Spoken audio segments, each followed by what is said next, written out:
inaayos yung buhay mo? Parang yung kapatid ni Piolo, kailangan ng yaya ng baby. Naging bayaw ko ngayon, nag-work sa kanila, sa kapatid ni Piolo. So, kailangan nilang ng yaya. Doon ang umpisa. So, Tapos doon pinasok ka. Doon ako pinasok. So natatandaan mo pa yung araw na pumunta ka doon? Oo. Sobrang Tapos? ano pa nung time na yun. Kasi, nag-aartista na rin ata siya that time eh. Parang mga ano pa lang, mga series. Oo. Hindi ako masyadong aware sa mga artista. Hindi ako masyadong nang kilig-kilig sa mga artista. Si Robin lang yung ano ko dati. Robin Padilla. Tsaka si Joko Diaz. Joko Diaz!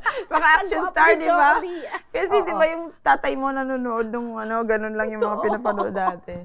First, kita ko nga kay Papa P, hindi ako fan. Wala, dead man lang. So Tapos, nakita mo siya, tapos?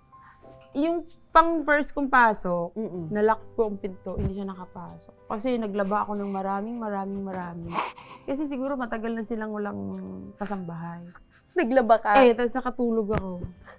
Ako lang mag-isa sa bahay. Alam mo, dahil siya dumaan, sa bubong, inakyat yung bahay niya. Nalock mo yung bahay? Nalock ko yung bahay, tapos tawag siya ng tawag. Hindi ko siya marinig kasi pero ito yung gate, hindi ito yung kwarto sa Wala siyang susi sa bahay niya? Wala, nag-akit bahay siya. Doon ko siya yun yung first meet namin. Hindi siya nagalit? Hindi, kasi naintindihan siguro niya na ang dami kong nilabhan. Sabi ko, sorry po. Nakaganyan siya. Sorry po. Naantok ako, nakatulog ako. Dami ko kasing nilaban eh. Buti hindi ka tinanggal sa trabaho. Hindi naman. Bait naman ni Papa P. Pero noon, kasambahay ka, hindi ka pa personal na... Hindi pa. Sambahay pa lang. Kumbaga, ang ate niya, tsaka siya, nasa isang bahay. Oo. Kaya nandun ako kasi yun din yung baby. So, yaya ako. May PA siya, tapos yaya ako ng baby.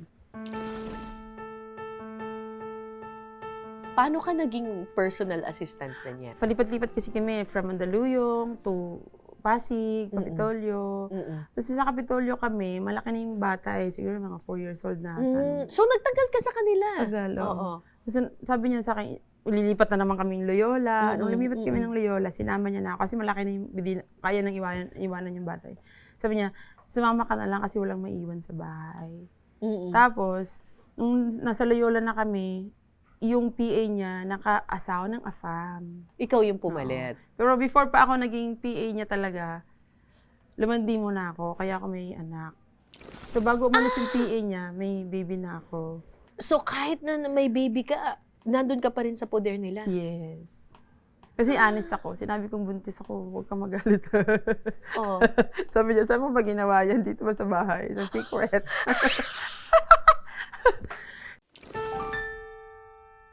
Siguro muna siya nagsalita ng ilang segundo. Sabi niya, okay lang yan, blessing yan. Sabi ko, ay, ang swerte ko naman. Oo. Kasi sabi ko, wala, kung uwi ako sa amin, paano yung anak ko? Kasi wala namang tatay. Correct, oo. Tapos? Yan, hindi niya ako pinauwi. Doon pa rin ako sa ano. Pero ginagawa ko pa yung trabaho ko. Hindi ako yung pabaya na, ay, buntis ako, hindi ako magbubuhat. Wala akong pakialam. Buhat ako ng buhat, dilig ako ng halaman, lampaso ako ng ano, ganyan. So, nagtataka na lang siya, paano nalipat yung TV galing sa taas, sa baba? Galing sila shoot eh. Binuhat ko. Siya pa yung nagsabi, buntis ka, di ba? Oo, sabi niya sa akin, ano ginagawa mo sa buhay mo? Gusto mo ba malaglag yung bata?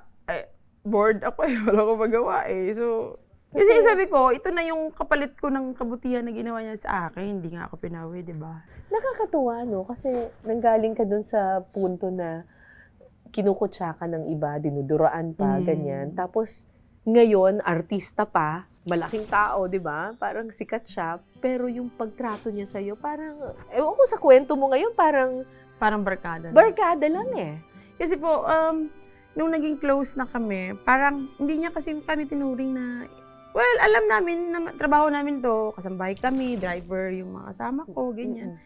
Pero hindi naman niya kasi kami tinuturing na iba eh. Like, kuwari, sabay-sabay kami kakain.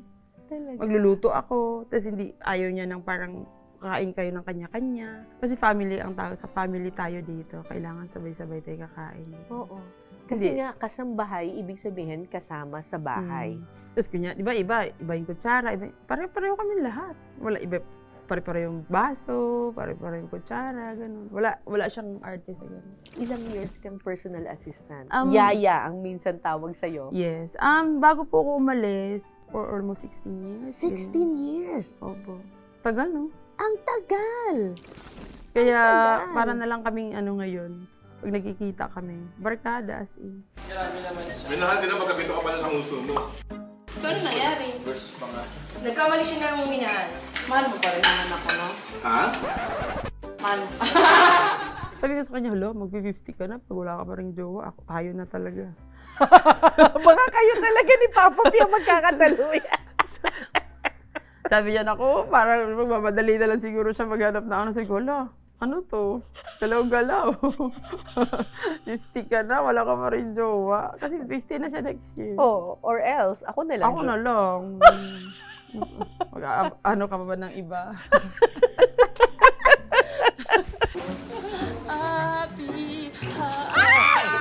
Kailan ka naging artista? Paano nangyari yon? Nung Mickey Midora silang ginagawa, si Direk Joyce pumupunta sa bahay, sa condo niya. Oo. So, kung saan kami nakatira. Kasi Oo. best friends sila. Ngayon, nagbabasa sila ng script. Habang nag-review, kasi shooting na the next day. Sabi niya, hala Joyce, wala pa tayong artista dito sa ganyan-ganyan. Padaan-daan ako, yung nakikisaw-saw ako sa usapan nila, yung ganyan. Kasi nga, feeling ko, hindi naman ako nagbastusin, Oo, oo, pero yung parang, nakikibanding din ako sa kanila. Ah. Hala Joyce, wala pa tayong artista para bukas. Sino kaya to? Tapos ganun sila ng script. Ay, ikaw na lang tumoy. Yung ganun pa joke. Ikaw Sabi na lang ni tumoy. Sabi ni Piolo. Sabi ko, alam ko dyan sa artista na yan. Sabi ko, okay lang ako pag kunyari, dadaan-daan, tapos ilalagay ng plato. Yung mga ganun, typical ng mga yaya. Okay lang ako pag ganun. O sige, bukas shoot na, 9 a.m. call time. Sabi ko, patingin mo ng script kasi si Piolo dati, bago siya nagtitaping, pati yung script, binabasa ko. Bakit? Kasi, para alam ko yung continuity, lalo sa damit. Yung Ah, wardrobe okay, din okay, ako okay. lahat na all around. Pati wardrobe, ginagampanan. So, sabi ko, o sige, ako na yan, kaya ko na yan, ganyan. Kasi dadaan-daan lang sa camera, walang dialogue, ganyan. Oo, pagbasa ko sa script, ang dami dialogue. Sabi ko, huwag niyo ako pinaglolo ko, ha? O di, nandun na nga ako. Oo. Eh, di ba, film pa dati? Ayusin mo dyan, maubos yung film. Nagtitext, maayos ka, wag mong Tapos naman yung first day namin. Tapos dumating yung hala, malaki pala yung sweldo dito. Sabi ko, hala. Eh, syempre, di ba, kasampay ka, maiba naman yung sweldo mo, monthly yun, di ba? Eh, nakita ko yung pag binayaran ako malaki. Okay na pala ako, sige, pag na yung next taping.